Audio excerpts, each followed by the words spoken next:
أختم لكم بمشهد عشته قبل يومين. والله يا أحبابي أحدث لي صدمة، وأنا فاتح المصحف إني وقفت مشدوه وأنا أقرأ هذه الآية التي لا تساق لنا إلا في بيان الإعجاز العلمي.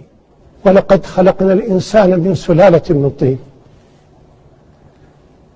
ثم جعلناه نطفة في قرار مكين ثم خلقنا النطفة علقة فخلقنا العلقة مضغة فخلقنا المضغة عظاما فكسونا العظام لحما ثم أنشأناه خلقا آخر فتبارك الله أحسن الخالقين.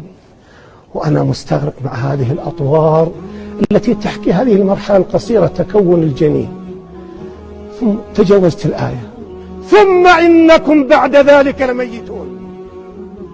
انتقل انتقال سريع بعد كل هذا التكوين ثم إنكم بعد ذلك لميتون. طيب وين الحياة؟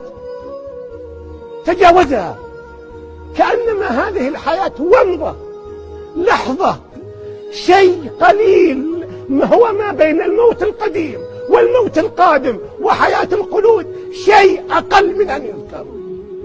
بعد كل هذا التفصيل في تطوار الكون ثم إنكم بعد ذلك لميتون ثم إنكم يوم القيامة تبعثون. وقفت بشتوه يا الله، هذه حياة اللي نحياها كلها أقصر من أن تذكر. بعد فتبارك الله أحسن الخالقين خلقت واستويت ثم إنكم بعد ذلك لميتون. هذا العمر مر كومضة كلحظة، مشهد يهز الوجدان هز، يبين لك حقيقة العبور في الحياة. هذا الشيء اللي الآن نحتاج إلى أن نفتح أغاليق القلوب له ونحن نتعامل مع القرآن. فإن كنا نريد أن نتعامل مع إعجاز القرآن فلنفتح هذه الأغاليق.